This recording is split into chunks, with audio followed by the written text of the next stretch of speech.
Inexplicable phenomena have always been present in people's lives, and especially during the war, when the incredible tension of forces, pain, despair, and terror of millions of people involuntarily began to influence the surrounding reality, sometimes throwing the unfortunate into the reality of someone else. This is exactly what happened to Lieutenant of the Wehrmacht tank troops Klaus Steinle, who commanded a tank in the days of the Battle of Moscow in the winter of 1941. This case, paradoxical in all plans, became known only due to German punctuality and pedantry. About all strange cases, officers were obliged to report to their immediate superior by report. Then, depending on what was written, the report was labeled top secret and sent to the military intelligence unit. And in some cases, a copy of the document went to the most mysterious institution of the Third Reich, the Institute Ahnenerbe. Well, let's go back to 1941. According to the lieutenant, while advancing along the Volokholamsk highway, his tank was hit by a shot from an anti-tank gun. Klaus was thrown out of the hatch by the blast wave. After regaining consciousness, he crawled into the tank. The crew was dead, the turret was jammed, but the tank was able to move and there was enough fuel.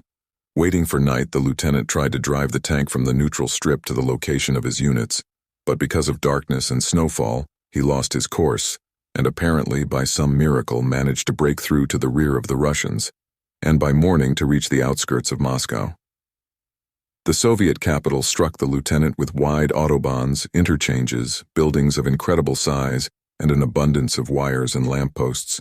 The city of the future, this is how the lieutenant described his first impressions of Moscow. But this city seemed completely abandoned, everything was covered with snow, and Klaus Steinle decided to move towards the center. He was surprised by the abundance of vehicles on the streets. Colorful buses and fantastic-looking cars were abandoned as they were, apparently in a hurry. Among them, there were often cars of familiar brands, but of a completely unbelievable appearance.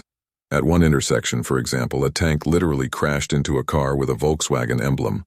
But this Beetle was several times larger than the usual Beetle, and streamlined forms resembled more like an airplane fuselage. The farther away, the more abandoned transport became. In the end, it became impossible to move forward, because treading through the mess of abandoned vehicles could damage the tracks. Klaus Steinle decided to walk. It seemed that he was traveling through a World Trade Center, no Soviet symbols or portraits of Stalin, nothing that reminded him of the war. There was an abundance of advertisements in every language, and in the abandoned stores, a plethora of unseen goods. But there was a layer of dust on everything, and there was not a soul around. Closer to the center of the city, the frozen corpses of people began to appear on the streets, in buildings and cars.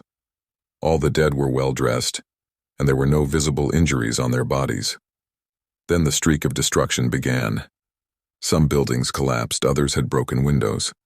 But it didn't look like the aftermath of war, but rather the result of an earthquake. After passing through the horrible ruins, Klaus came to a gigantic rampart, a chaotic jumble of wrecked houses, mangled cars, and mangled human remains. Climbing it, Klaus Steinle saw a breathtaking sight before him. Before him stretched a monstrously large sinkhole, or rather, a pit with almost sheer walls. Its far edge was lost in the haze, but according to the estimation of the former tanker, the distance was about 5 kilometers. The whole of this gigantic circular tank was filled with water, which, despite the harsh winter, was free from ice. At that moment, it hit Klaus. Germany had managed to use its miracle weapon after all. Moscow had been destroyed, and in its place, as the Führer had promised, was the sea. Probably this strange city, so different from the rest of Russia, was a kind of paradise for the chosen ones, where the Jewish Bolshevik top brass of the whole world bathed in luxury. These pigs probably didn't even think about how quickly the Wehrmacht would drive the poorly armed and untrained army of Russian slaves back to Moscow. That in the secret laboratories of the Reich, a power capable of crushing this new Babylon itself had matured, and that the first to see the crushed capital of world Jewry would be a simple German fellow with a machine gun and a cigarette in his teeth. At this moment, the lieutenant was seized with pride for his nation and his race, and raising his hand in salute, he exclaimed, "Heil Hitler!" But his own voice and himself suddenly seemed ridiculous and pathetic against the ruins of a grandiose city, crushed by the iron will of the great Führer, and he shuddered. Having peed downstairs, Klaus started on his way back. It was getting evening. Suddenly it began to snow. Having searched several corpses and taken their documents, and also having picked up unusual souvenirs from the shelves of stores, the lieutenant filled his duffel bag with them and hurried to the tank. In the twilight, it began to seem to him that there was life in the city. In the snowy whirlwinds he could hear dancing ghosts, and in the howling winds he could hear the cries and groans of millions of human voices. Frost and fear were chilling to the bone, and finally Klaus started to run. Thank the Führer, the tank was in place. There were no foreign traces near it, and the lieutenant was relieved to hide from the weather and night fears behind the armor of his fighting machine. After replenishing himself with the canned food he had found, Klaus decided not to waste any time and to fight his way back to his own. He left the city without adventure, but then he almost fell into a trap. Suddenly a blinding searchlight flashed, shots rang out, and bullets rattled on the armor. Ahead were concrete piles and a strange-looking wall. Turning back, Klaus tried to pull off the road and break through the woods, but there seemed to be a swamp lurking under the snow and the tank slid into it. Without wasting a second, the lieutenant jumped out through the top hatch with only his automatic rifle, and waist-deep in icy mud climbed out onto solid ground. The crack of gunfire and human screams could be heard in the distance. Klaus ran through the forest, sinking knee-deep in snow, stiff with cold, and panting in the icy wind. After a million endless hours, he fainted, stumbled in the darkness to a wicker fence, climbed over it with difficulty, and came to the door of a barn. The doors were unlocked. It was cold inside, but at least there was no wind or snow. The lieutenant had enough strength to find a small window in the darkness, and having knocked it out, made a fire of some junk on the earthen floor. After taking off his wet and dirty clothes, he finally warmed himself by the fire.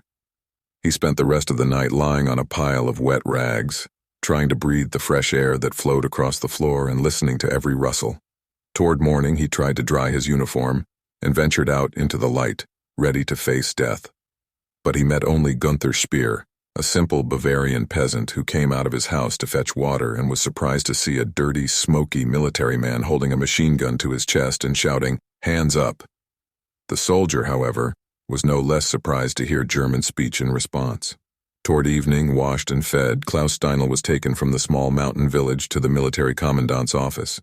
There he surrendered his documents and personal weapons to the officer on duty and was taken to a cell, for he looked like a typical deserter.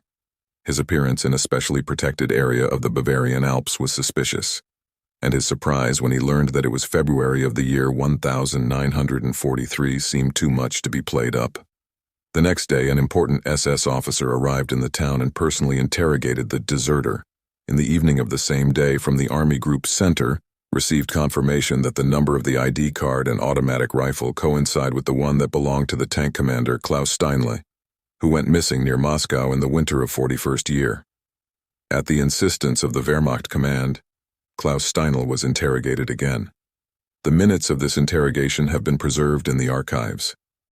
However, by Himmler's personal order, the lieutenant was handed over to the SS units for further clarification.